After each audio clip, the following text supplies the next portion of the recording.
누가복음 17장 26절에서 30절입니다. 노아의 때에 된 것과 같이 인자의 때에도 그러하리라. 노아가 방주에 들어가던 날까지 사람들이 먹고 마시고 장가들고 시집 가더니 홍수가 나서 그들을 다 멸망시켰으며 또 롯의 때와 같으리니 사람들이 먹고 마시고 사고 팔고 심고 집을 짓더니 롯이 소돔에서 나가던 날에 하늘로부터 불과 유황이 비오듯 하여 그들을 멸망시켰느니라. 인자가 나타나는 날에도 이러하리라. 아멘.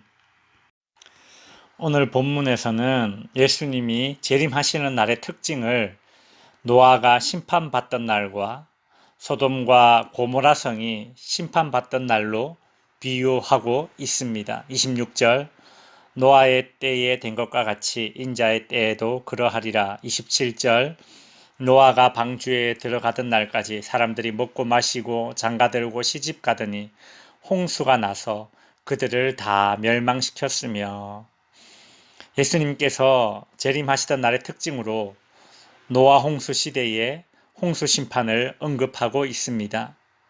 창세기 6장에서 하나님이 노아 시대에 홍수 심판을 하신 이유는 그 시대에 죄악이 넘쳐 흘렀기 때문이라고 성경은 기록하고 있습니다. 그런데 오늘 본문에서는 노아 시대의 특징으로 사람들이 홍수 심판이 있기 전에 먹고 마시고 장가들고 시집 가는 것을 예로 들고 있습니다. 만약 예수님의 재림하시는 날의 특징으로 먹고 마신다고만 언급되었다면 사람들이 쾌락에 젖어 있을 것이라고 쉽게 해석할 수 있을 것 같은데, 장가가고 시집 간다는 말이 같이 있으니 이것이 무슨 특징인지 해석이 어려워집니다.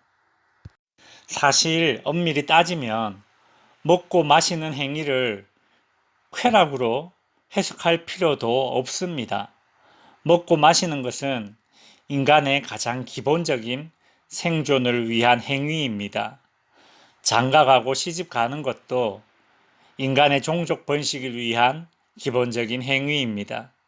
그런데 먹고 마시고 장가가고 시집 가는 것은 예수님의 재림하시는 날의 특징으로 언급된 이유가 무엇일까요?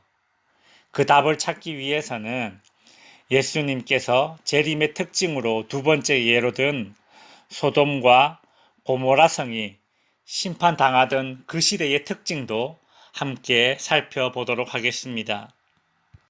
28절 또 롯의 때와 같이 사람들이 먹고 마시고 사고 팔고 심고 집을 짓더니, 예수님이 재림하시는 날의 특징으로 주님께서 비유로 들었던 롯의 때, 즉 소돔과 고모라 성이 불 심판받을 때에 그 시대 사람들도 먹고 마시고 사고 팔고 심고 집을 지었습니다.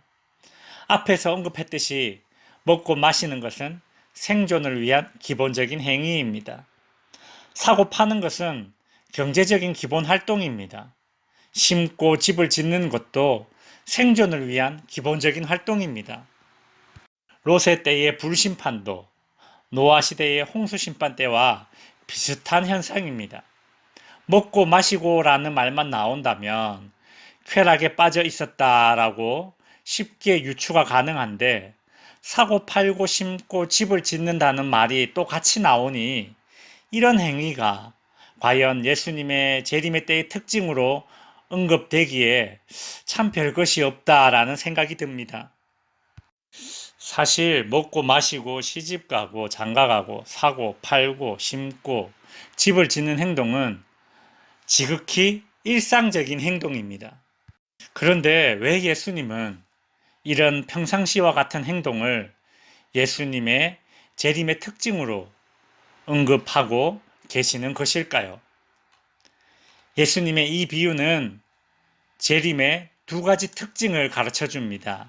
첫째로, 예수님의 재림은 호련히 임할 것이다 라는 것이죠. 예수님의 재림은 예기치 않게 올 것입니다. 그러니 사람들은 평상시처럼 행동할 수밖에 없습니다. 저희 어릴 때 국민학교 다닐 때에는 학교에 장학사가 온다고 하면 2, 3일 전부터 학교가 반짝반짝 빛이 나도록 대청소를 매일 했습니다. 최소한 언제 오는지 알면 평소와 다르게 그렇게 준비를 합니다. 평소와 다르게 행동을 할 수 있습니다. 그러나 예수님의 재림은 호련히 예기치 않게 오기 때문에 평상시처럼 행동할 수밖에 없습니다. 이것이 예수님의 재림하시는 때의 특징입니다.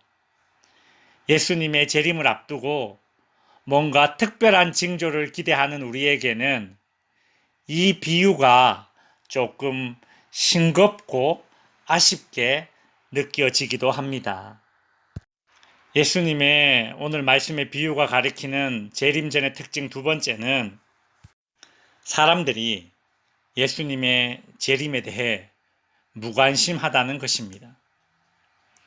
예수님의 재림의 때의 특징으로 사람들은 재림에 대해 철저하게 무관심합니다. 마치 재림이 없다는 듯이 말입니다. 마치 나는 오늘만 산다는 듯이 사람들이 재림에 관해 무관심해지는 것이 예수님의 재림의 전의 특징이라고 할 수 있습니다. 말씀을 정리하겠습니다. 성도 여러분, 사랑의 반대가 무엇인지 아시죠?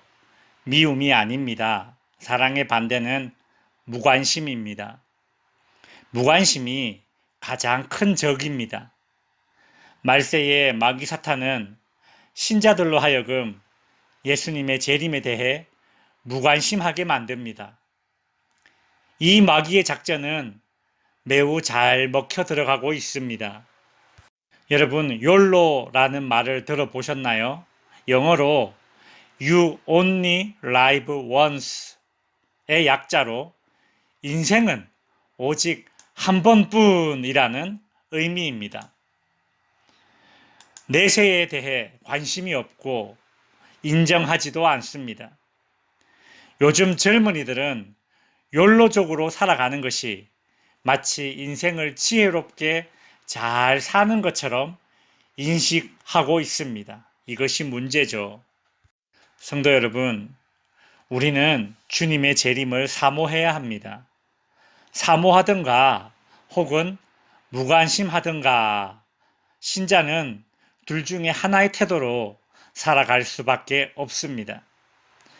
주님의 재림에 무심한 채 일상에 파묻혀 살지 말고 오늘 예수님이 재림할 것처럼 사랑하면서 살아가시길 주님의 이름으로 축원드립니다.